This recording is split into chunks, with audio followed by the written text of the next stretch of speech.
խոսելու եմ ոչ միայն որպես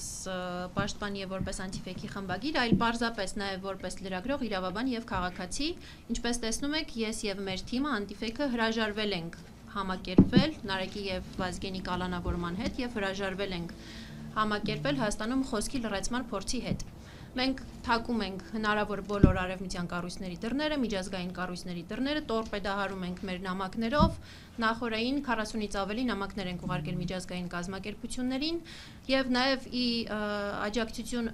մեր գործընկերների աջակցության շնորհիվ, մասնավորապես այս համատեքստում, ինչպես պարոն Մելիքյանը նշեց, ես էլ ուզում եմ շնորհակալություն հայտնել Հայաստանի ժուրնալիստների միությանը, նաեւ մեր գործընկեր լրագրողների եւ կառույցների աջակցության շնորհիվ մեր այսպես դռներ թակելը տեղ է հասել եւ Եվրոպայի խորհրդի լրագրողների անվտանգության հարթակը հնչեցրել է առաջին մակարդակի կոչ ահազանգ, որը շատ լուրջ նշանակություն ունի, լուրջ այն առումով, երբ որ համար 1 կամ առաջին մակարդակի ահազանգ կոչ հնչեցվում է այն դեպքում, երբ վտանգ է սպառնում լրագրողի կյանքին, առողջությանը կամ մեդիայի գոյությանն առհասարակ։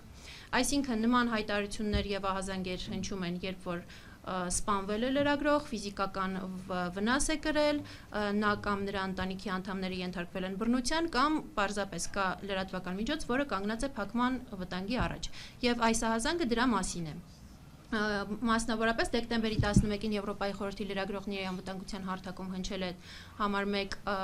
մակարդակի ահազանգ կոչը Նարեկ Սամսոնյանի, Վազգեն Սաղաթելյանի կալանավորման եւ անտիֆեյքի դեմ տեղի ունեցող գործընթացների մասին եւ նրանք դիմել են Հայաստանի իշխանություններին եւ պահանջել պարզաբանումներ հետեւյալի մասին, որ պետք է անհապաղ վերադարձնել անտիֆեյքի ծարգրավված տեխնիկան, պետք է վերանայել Նարեկ Սամսոնյանի եւ Վազգեն Սաղաթելյանի կալանավորման հիմքերը նրանց ազատ արձակելու նպատակով, պետք է հիմնավորել իրավական առումով հիմնավորել, թե ինչու է կիրառվել խուլիգանության հանցակազմը եւ պետք է հաշվետու լինեն Հայաստանում լրատվամիջոցների եւ խոսքի ազատության սահմանափակումների հետ կապված հարցերով։ Տեսնենք կառավարությունից արձագանք կլինի թե չէ, բայց միայն այն, որ Եվրոպայի խորհրդից համապատասխան կառույցից նման ահազանգ կոչ է հնչեցվել, արդեն խոսում է այն մասին, որ նրանք էլ նկատում են, որ Հայաստանում խոսքի դեմ տեղի են ունենում որոշակի գործընթացներ, որոնք պարզաբանման կարիք ունեն Հայաստանի իշխանությունների կողմից։ Մի քանի թվեր ձեզ համար հնչեցնեմ, որոնք հիմնավորում են ահազանգ կոչի հնչեցված մակարդակի կարևորությունը նաև մեզ համար։ 2015-ից 2025 թվականների ընթացքում Եվրոպայի խորհրդի լրագրողների համապատասխան կառույցից ընդամենը 23 ահազանգ է հնչեցվել, որից միայն 19-ը եղել է այս իշխանությունների օրոք։ Ընդ որում, այդ 23 ահազանգ կոչերից միայն 5-ն է եղել առաջին մակարդակի։ Եվ այդ 5-ից միայն մեկը Նարեկի եւ Վազգենի գործն է վերաբերվել կալանավորմանը։ Մնացած բոլոր դեպքերը եղել են լրատվամիջոցների փակման վտանգ, ինչ որ ֆիզիկական բռնություն եւ այլն։ Ապօրինի կալանավորման դեպք արձանագրվել է միայն Նարեկի եւ Վազգենի մասով, եւ սա ինքնին խոսուն փաստ է։ Սա նշանակում է, որ Հայաստանը շեղվում է այսպես իրենց աչքերով շեղվում է, մեզ համար ակնհայտ է, որ վաղուց շեղվել է ժողովրդավարական հունով ընթանալու ճանապարհից եւ սա այլևս չի խոսում ժողովրդավարության մասին։ Մենք գործ ունենք մի երկրի հետ, որը խոսքի ազատության, ԶԼՄ-ների ազատության, մեդիայի հարցում ունի լուրջ հետընթաց եւ այսօր Հայաստանը Եվրոպայի խորհրդի 46 անդամ երկրներից կալանավորված լրագրողների թվով 3-րդ տեղում է։ Սա ինքնին խոսուն փաստ է։ Եվ ինչպես գործընկերներս ներկայացրեցին, իրավական մանրամասների մեջ չեմ ուզում մտնել, միայն մի քանի բառով ուզում եմ ասել, որ այն ինչ որ նոյեմբերի 13-ին տեղի ունեցավ Նարեկ Սամսոնյանի, Վազգեն Սաղաթելյանի եւ անտիֆեյքի դեմ, դա ուղիղ պատժիչ գործողություն է սուր քննադատական, քաղաքական խոսք հնչեցնող անձանց եւ մեդիայի նկատմամբ, եւ սա գնահատականի պետք է արժանա, ինչպես միջազգային հանրության կողմից, այնպես էլ մեր գործընկերների կողմից։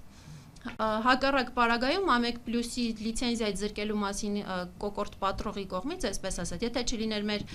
աջակիցների ֆինանսական ներդրումները, մենք փաստացի զրկվելու էինք մեր գործունեությունը ծավալելու հնարավորությունից, որտեղ այստեղից արգրավել էին ամեն ինչ։ Եթե չլիներ աջակիցների բանակ, ովքեր որ ներդրում արեցին եւ մեզ կարճ ժամանակում նվիրեցին տեխնիկա, որով մենք կարողացանք շարունակել, դա մոտավորապես 3-4 օրվա մասին է խոսքը։ 3-4 օր մենք հնարավորություն չենք ունեցել աշխատելու։ Փաստացի մենք փակման վտանգի առաջ էինք կանգնած։ Եվ եթե չլիներ այդ աջակցությունը, Հայաստանում մենք գործ ունենայինք A1+-ին լիցենզիայից զրկելու մասին կոկորտ պատրողի օրոք փաստացի փակված ԶԼՄ-ի հետ, որը կարծում եմ աննախադեպ է առնվազն նաև այս իշխանությունների ժամանակ։ Մեղադրանքի աբսուրդի մասին գործընկերներս խոսեցին, չեմ ուզում կրկնվել, միայն ուզում եմ շեշտել, որ առնվազն Նարեկ Սամսոնյանի մասով հետույք բառի համար առաջադրվել է մեղադրանք, կիրառվել է կալանք, որը եւս աննախադեպ է, եւ սա խոսում է մի բանի մասին, որ Հայաստանի Հանրապետության ազգային ժողովի ամբիոնից իշխանության ներկայացուցիչների կողմից այդքան հնչող հայհոյանքներին, լկտի բառապաշարին, բոլորը դուք առնչվել եք այդ բառապաշարի հետ, լուսաբանել եք, կրկնվել չեմ էլ պատրաստվում, չեմ էլ ցանկանում։ Բայց մի կողմից մենք ունենք իշխանություն, ովքեր ամենաբարձր հարթակներն, ամբիոններն օգտագործում են այդպիսի լեքսիկոնով խոսելու համար, մյուս կողմից փոդքասթում, որի